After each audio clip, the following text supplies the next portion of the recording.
They clapped for her like she'd just won a Nobel Prize. My sister had barely finished describing a panel she spoke at in New York, something about women in law, and the whole table erupted. My father beamed. My brother raised his glass. Someone said, "She's really the pride of this family." I think it was my aunt. Or maybe it was my dad again. Then came the part they never skip, the reminder of who didn't turn out like they hoped.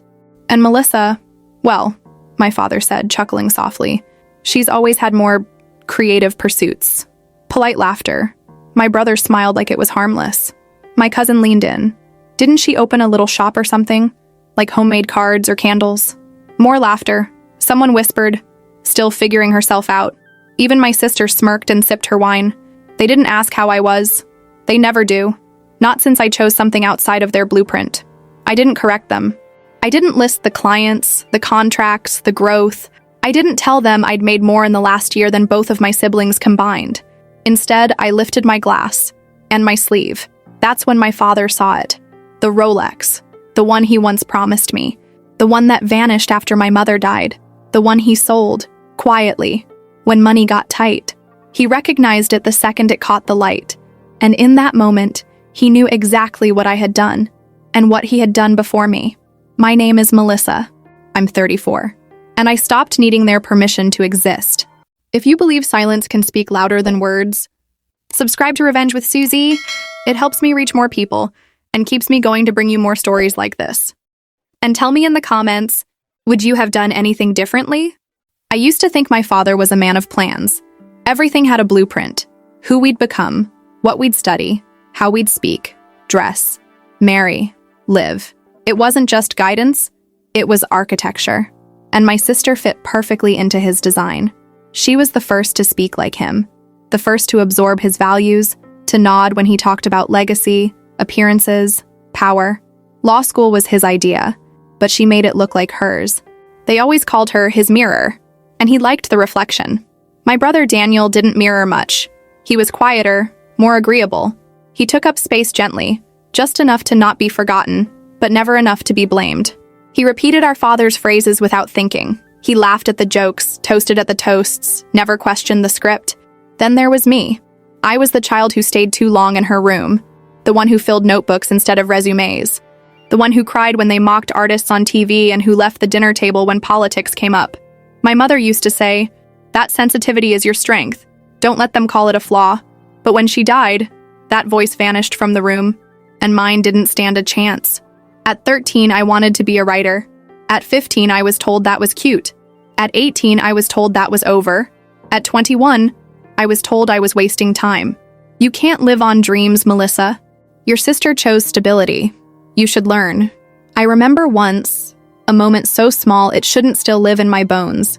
We were clearing the table after a family dinner, and my father told a friend. At least 2 out of 3 turned out the way we hoped. I was standing right there. He didn't even look at me. That was the night I stopped bringing up anything I was proud of. Even when I landed my first big commission, a full ghostwriting deal for a tech founder's memoir, I didn't say a word. Even when the payment came in, more than my sister made in 6 months, I just moved the money, opened a new account, in a name only I had access to. Let them think I was struggling. Let them imagine me surrounded by candles and failed dreams. They needed that version of me, and I was done explaining. One day, I was at a vintage estate sale when I saw a familiar glint inside a glass case. At first, I thought it was memory playing tricks, but I stepped closer. A gold Rolex. Simple. Elegant. Etched on the back, J.R. Joanne Rose. My mother's initials. He had sold it. Not his own. Not Daniel's. Not Claire's. Mine. The one my mother had promised me when I was 16 in the laundry room folding towels. It's nothing flashy, but it was mine. And one day, it'll be yours. That day came, and it had a price tag. I didn't ask who sold it. I didn't need to. I asked the woman behind the counter if she took wire transfer. She did. I never mentioned it to my father, or to Claire, or to Daniel. I just waited for the right occasion, the right light, the right angle, for him to see it again. Not in the drawer where he'd left it for years, but on the wrist of the daughter he thought wouldn't notice when it disappeared. And when that day came, I didn't hide it. I adjusted my sleeve, and I watched him fall apart, silently, from across the table. It's strange how humiliation becomes background noise when you grow up with it. Like a refrigerator hum you don't hear until the power cuts out. That was my life with my father. Contempt disguised as motivation. Whenever Claire, my sister, spoke, the room leaned in. Whenever Daniel agreed, the room nodded. Whenever I offered anything, the room smirked. At family gatherings, I was the seasoning joke, sprinkled in just enough to look like inclusion, never the main course, never even a side dish. One Christmas, I gave my father a leather journal. A good one. Handmade, thick pages, something to honor my mother's habit of writing down her thoughts. He unwrapped it slowly, raised an eyebrow, and said, "Cute, but not everyone needs another diary, Melissa." Then he set it aside and reached for Claire's gift. Cufflinks. Polished, expensive, safe. Everyone admired them. That's the way it always went.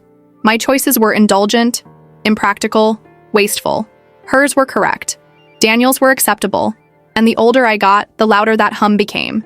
It followed me even into silence. Phone calls that went unanswered. Family group chats where my name barely appeared, unless it was to tease. I remember one dinner where my cousin asked if I was still playing entrepreneur. I laughed it off like I always did. But later, in the bathroom, I caught my reflection and thought, I'm letting them write my story in a language that isn't mine. That was the night I made a decision. Not to shout louder. Not to prove them wrong. Just to stop trying to be heard. And to let my work speak where I didn't. So I built quietly. Clients found me. Referrals spread. My account grew. And still, when my father called me the dreamer who never wakes up, I only smiled. Melissa's the creative one, he told a neighbor once like it was a handicap. She lives in her head. I wanted to say, and yet, it pays the bills you think I can't handle. But I didn't. I took those words, filed them away. And every deposit, every contract, every late-night draft was another brick in the wall I was building between us. Because here's the truth he'll never admit.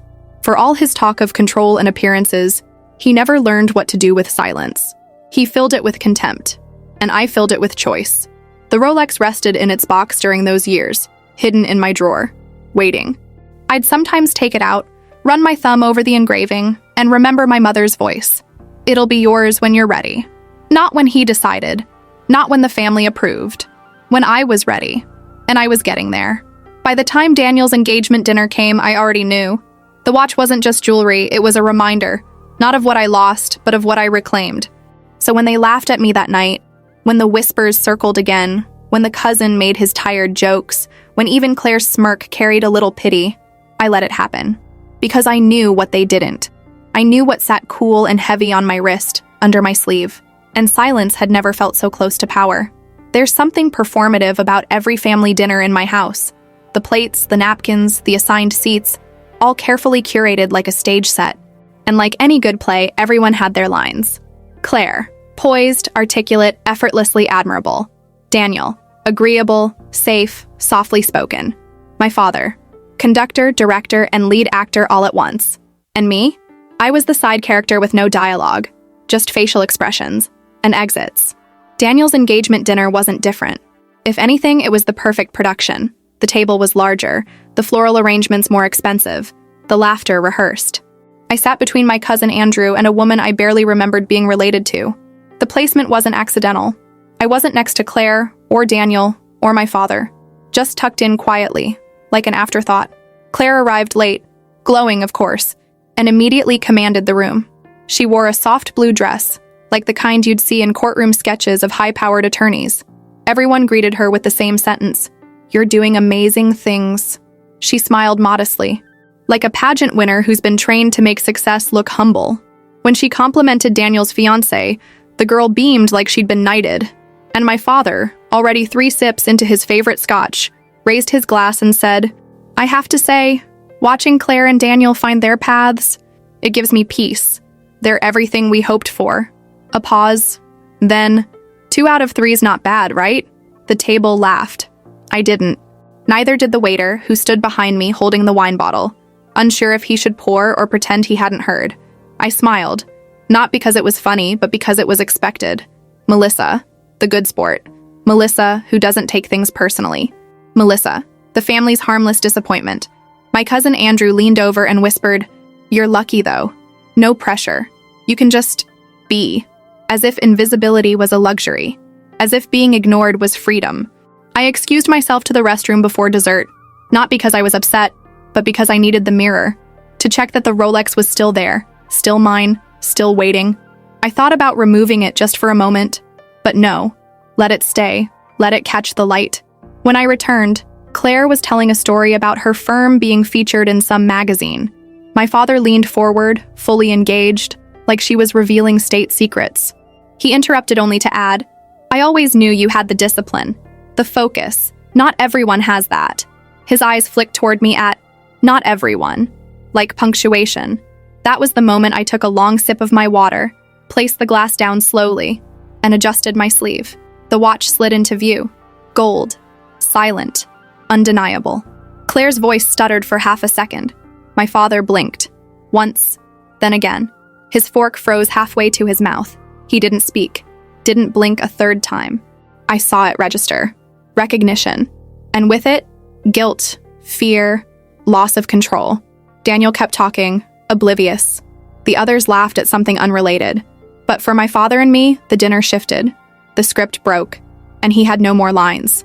When I was 16, my mother let me skip school on my birthday.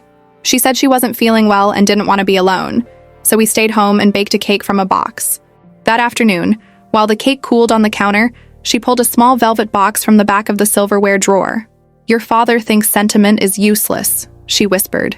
"But this is for you, when the time feels right." Inside was a Rolex, worn but graceful, gold that had dulled with time but held weight like memory.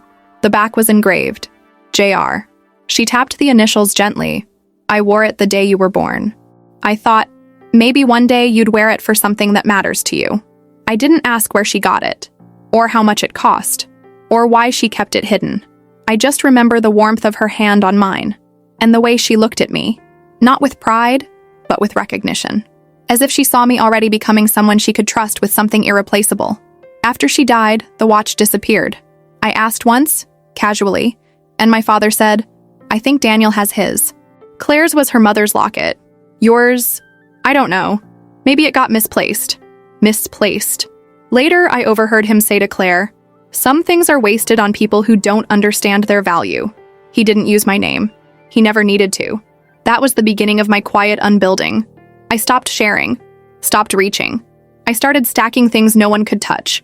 Clients, contracts, savings, passwords. And then, years later, I saw it. I had walked past the pawn shop 3 times before going in. The window was cluttered with mismatched jewelry, pocket knives, old belt buckles, and there, almost buried under a broken chain and a cracked pearl ring, her watch. My watch. The engraving was still there, faded but untouched. I asked to see it. The man behind the counter glanced at me like he didn't expect someone like me to know what she was looking for. I held it in my palm. Heavy, familiar, unapologetic. "Guy dropped it off a few years back," the man said. Didn't say much. Looked like he didn't want to. I wired the payment that night. Clean, no trace, no note. I didn't tell anyone, especially not my father, because I wasn't reclaiming a possession. I was reclaiming a promise, one made in a quiet kitchen, over boxed cake, by the only person who had ever looked at me and seen enough. So when he saw it again at the dinner table, when his eyes locked on the gold band and the silent inscription he thought he'd erased, he didn't just see a watch. He saw her, and he saw me, still here, still wearing what was mine, and not asking for it anymore. He didn't say anything for the rest of the evening. While Daniel opened his gifts and gave clumsy thank yous, while the toasts circled again, while Claire corrected someone's pronunciation of her firm's name, my father sat with his fork untouched, the wine warming in his glass, his gaze occasionally flicking to my wrist and then quickly away. He didn't ask. He didn't accuse. He didn't joke. But he knew. He knew that watch didn't get there by chance. He knew I hadn't borrowed it. He knew he'd sold it. And not to save the family. Not to rescue anything noble, but because he needed to preserve his illusion of control. He thought it was safe to sacrifice my part of the inheritance. Because I was the weak one. The one who chased hobbies. The one who wouldn't notice. Or if I did, wouldn't fight. He miscalculated. When dessert came, my cousin asked loudly if I'd ever considered doing something stable, like teaching or bookkeeping. I smiled, said nothing, and passed the pie. Claire, trying to be delicate, leaned across the table. "You've always had a different rhythm, Mel. That's not a bad thing. Some people bloom later." That's when I saw it. Not just the condescension, but the threat. She was nervous. Not about the watch, but what it meant. Because for people like Claire, control isn't about holding power. It's about making sure no one else discovers theirs. Nice watch, by the way, she added. Looks sentimental. I didn't answer. She looked at me for a beat too long, trying to measure the damage. Daniel, ever the echo, asked if I'd gotten it from Mom's things. I said, no. She meant it for me, but it disappeared. I found it again. Bought it back. That's all. My father dropped his napkin. Literally. Let it fall. Bent to pick it up, even though the server was right there. He needed that second, that break, that pause to reassemble his face. And when he sat up again, he was quiet. But not in a calm way. In a dismantled way. He avoided my eyes. He cleared his throat. He excused himself before coffee. After he left, Claire stood behind my chair and said, "That was unnecessary." I looked up at her and asked, "What part?" "You know what part." I didn't answer. Not out of confusion, but because there was no clean answer for her. People like Claire need everything to be explainable, predictable, containable. But this was just a daughter wearing a watch. No confrontation, no speech, no grand announcement. And still, it broke something in the room. Because it wasn't the value of the Rolex that shook them. It was the audacity of my silence. That I didn't return it. That I didn't hide it. That I wore it plainly, like a scar that didn't ask for permission to heal. And that, for once, they had nothing left to say. The next day, Claire showed up at my apartment unannounced. Not in her usual power heels and sculpted trench coat, but in jeans and a hoodie that probably cost more than my rent had, back when I paid rent. She carried a coffee in each hand, like peace offerings. I didn't take one. "You looked different last night," she said, stepping inside without waiting for permission. Not in a bad way, just different. I let her talk. Claire never visits without a motive. She compliments when she's curious, and she softens her voice when she wants information. She sat on the edge of my couch and looked around, as if assessing the square footage. "This place is nicer than I expected," she said. There it was. Not surprise, but suspicion. "Melissa, where did you really get that watch?" I almost laughed. "I bought it." "With what money?" "With mine." She blinked, then tilted her head. "So you're doing okay now?" I didn't answer.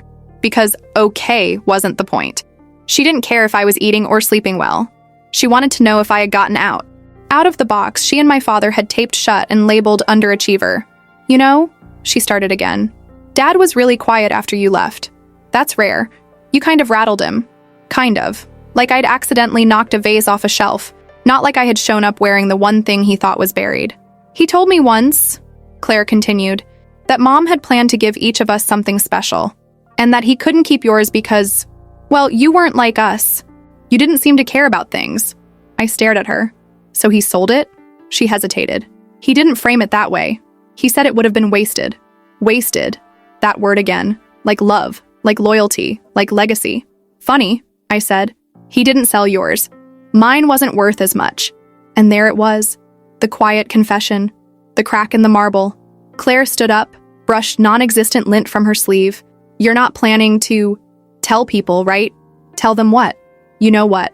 She couldn't even say it. Couldn't form the sentence. My father stole from my dead mother's memory to protect his image. I stood, walked to the door, and opened it. I didn't wear it to make a scene. I wore it because it's mine. "You don't need to prove anything." "I'm not." "You do." She didn't answer. She stepped out, paused, turned back. "Just don't start thinking that makes you better." I smiled. "I don't. Just different." I closed the door. Not hard, not angry, just final. And inside, in the quiet of my home, I sat down at my desk, took out the leather journal my mother had once given me, and wrote a single line. He knew what he did. And now, so do I. No audience, no applause, just silence. And in that silence, finally, enough. I didn't return to the house for weeks. Not for birthdays, not for brunch, not for the polite guilt messages Daniel forwarded me that read like invitations, but felt more like summons. I stayed home, with the quiet, with my journal, with the watch. Some afternoons I'd turn it over in my hand, feeling its weight not as proof, but as punctuation. Not a victory, not revenge, just a reminder. You were right, even when they said you weren't. Then one morning, I got a call from Daniel. He never calls. "Hey, Just thought you should know. Dad's sorting through Mom's boxes in the study. Claire told him to. I said nothing. They're going through everything. Photos, old notebooks, cards. Thought maybe you'd want something from there before it's all divided up or tossed. Tossed. Of course. That's how they treat memory. If it doesn't serve the image, it doesn't survive. I waited 3 days. Then I drove out there. Didn't tell anyone I was coming. Didn't knock when I arrived. The house looked smaller than I remembered. Colder, despite the sun. Claire's SUV was out front. Daniel's car, too. I parked across the street. No one was in the study when I stepped inside. The boxes were already half sorted.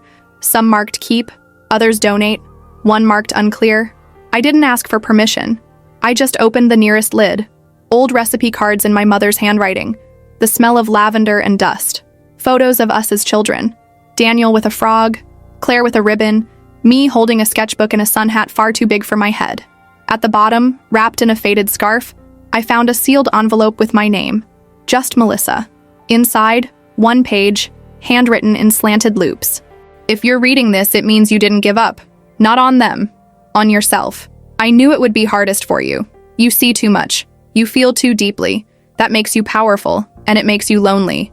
I'm sorry I couldn't stay longer, but I'm proud of you already. And the watch. I know you found it. You always notice what others miss. Mom. I sat on the floor, not crying, just breathing. Claire passed by the doorway once, saw me, didn't speak, didn't enter. Good. Because I wasn't there to reopen anything.